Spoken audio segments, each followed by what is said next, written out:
Bonjour Georges Malbruno, ça commence bien. Merci d'être là avec nous. On a parlé de cette frappe à l'instant avec Samuel qui a donc éliminé le numéro 2 du Hamas en exil. Est-ce que ça, même si ça n'a pas été revendiqué par Israël, c'est un premier succès pour l'État hébreu ?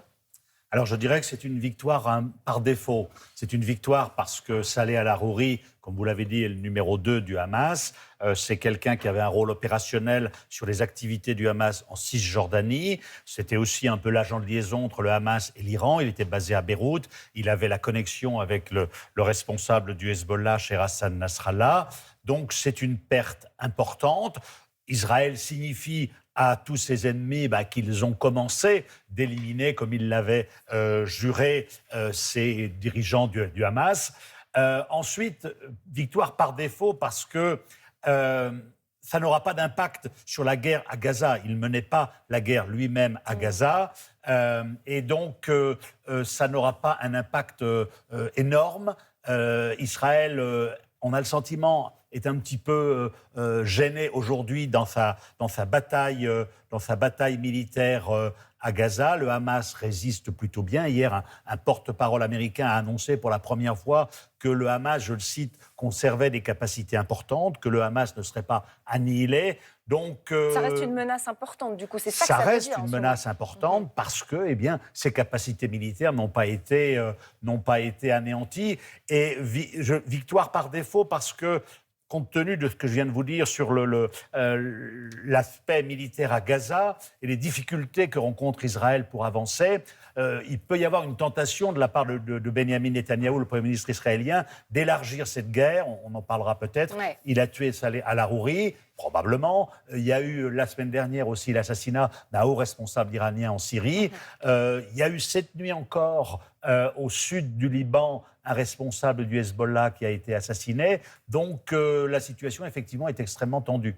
Oui, il y a une situation tendue. Il y a une crainte très importante d'extension du conflit. Est-ce que, par exemple, le Liban, après cette frappe, pourrait entrer en guerre contre Israël, officiellement ? Alors, le Liban, non. Le Hezbollah, oui, qui, mouvement comme vous chiite. le savez, est le mouvement chiite le plus puissant, qui dispose d'armements extrêmement sophistiqués. Jusqu'à maintenant, le Hezbollah, son patron, Cher Hassan Nasrallah, a répété solidarité avec le Hamas. Donc, on va répondre aux attaques israéliennes, mais on ne veut pas d'une guerre élargie. On ne veut pas d'une guerre élargie. Hier, il a réaffirmé cela tout en assortissant sa déclaration d'une menace claire en disant si Israël veut la guerre, on y répondra de manière, je le cite, sans limite, il n'y aura plus de plafond. Sans limite, sans règle. Sans règle, ça veut dire que c'est la porte ouverte à tout.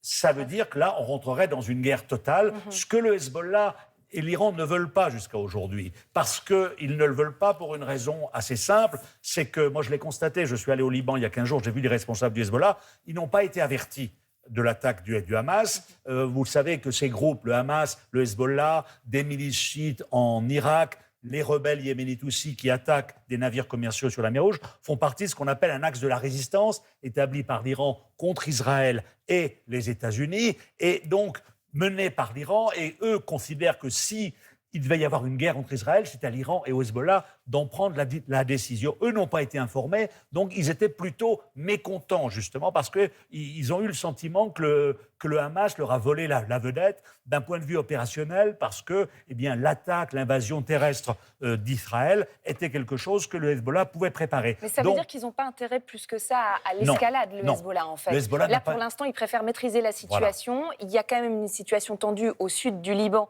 à la frontière, justement, mais ils s'en tiennent à ça. Ils s'en tiennent à ça parce que, comme vous le savez, en 2006, il y a eu une guerre importante entre Israël et le Hezbollah, dont le Hezbollah est plutôt sorti, je dirais, vainqueur. Enfin, il n'y a pas eu de vrai vainqueur côté israélien. Et depuis, le Hezbollah a acquis une puissance de dissuasion très importante qu'il ne veut pas dilapider aujourd'hui en se lançant dans une guerre, même en signe de solidarité avec le Hamas. Il faut aussi rappeler que le Hamas est un mouvement sunnite lié aux frères musulmans. Le Hezbollah est un mouvement chiite. Leur leurs agendas peuvent diverger. En Syrie, ils se sont fait la guerre. Donc, il y a un ennemi commun, comme l'a répété hier Hassan Nasrallah, mais ils ne sont pas toujours d'accord. J'aimerais vous faire réagir à ce qui s'est passé hier, justement, mais en Iran, cette fois. Il y a eu une double explosion qui a été qualifiée d'attentat, qui a provoqué la mort d'au moins 95 personnes. Et ça ne s'est pas passé n'importe quand. C'était au moment de la commémoration du décès du commandant des gardiens de la révolution iranien, Qassem Soleimani. Ça se passe au lendemain d'une frappe, on le disait, au Liban. Est-ce qu'il y a une concordance des agendas malencontreuses? Comment vous analysez ça? En tout cas, il y a un calendrier qui est suspect. Les Iraniens ont accusé Israël. Le mode opératoire de cette action fait plutôt penser à une attaque perpétrée par les ennemis de l'Iran, qui sont non pas forcément Israël ou l'Arabie Saoudite, qui n'est plus un ennemi, mais plutôt Daesh. Vous savez que Daesh est l'ennemi de l'Iran. Hein. Et voilà, Israël, en général, et l'a fait à de nombreuses reprises, cible de manière très, très précise. Comme au Liban, finalement. Comme au Liban. Là, il y a eu quand même 90 morts. Donc ça ajoute effectivement à la tension. Mais je ne crois pas, encore une fois, que ni l'Iran ni le Hezbollah aient envie de se lancer dans une guerre régionale, tout simplement parce que ça n'est pas dans leurs intérêts.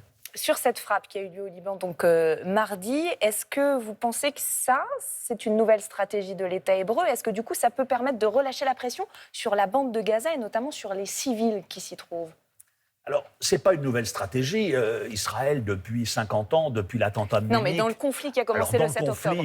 C'est une nouvelle étape. C'est la première fois qu'effectivement Israël va éliminer, comme il l'avait promis, les responsables du Hamas qui sont connus. J'en ai rencontré à Doha. Il m'a dit, Khaled Meshal, je sais que je suis sur la liste, etc.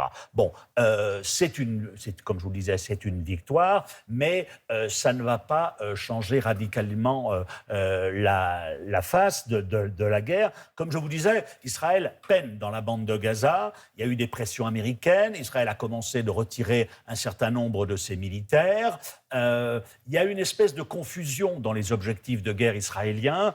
Un certain nombre de ministres extrémistes du gouvernement israélien disent qu'il faut recoloniser la bande de Gaza. Benjamin Netanyahou dit on ne va pas réoccuper la bande de Gaza, mais on va contrôler son extrémité sud avec l'Égypte. Donc on voit que les négociations sur les otages aussi sont dans l'impasse au jour d'aujourd'hui, elles reprendront. Donc, on est dans une espèce de phase d'entre-deux et il y a effectivement cette incertitude, cette crainte que, eh bien, pour soulager un petit peu, faire diversion, Israël puisse s'attaquer au Liban à des cadres du Hamas ou ailleurs.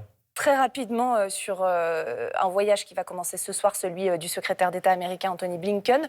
Dans le contexte actuel, qu'est-ce que ça peut apporter ou qu'est-ce que ça peut changer, ce voyage-là? Il va se rendre en Israël notamment. Il va se rendre en Israël et il va convaincre une nouvelle fois les Israéliens d'éviter les victimes civiles qui sont très, très nombreuses. Hein, parce qu'effectivement, la question qu'on se pose, c'est jusqu'à quand l'administration américaine soutiendra Israël dans son opération, qui est une opération de destruction de la bande de Gaza. Plus de la moitié des habitations ont été détruites et donc il va y avoir des pressions qui vont être mises. Pour l'instant, Israël soutient, n'a pas demandé pour l'instant, les États-Unis soutiennent, n'ont pas sifflé la fin de la partie.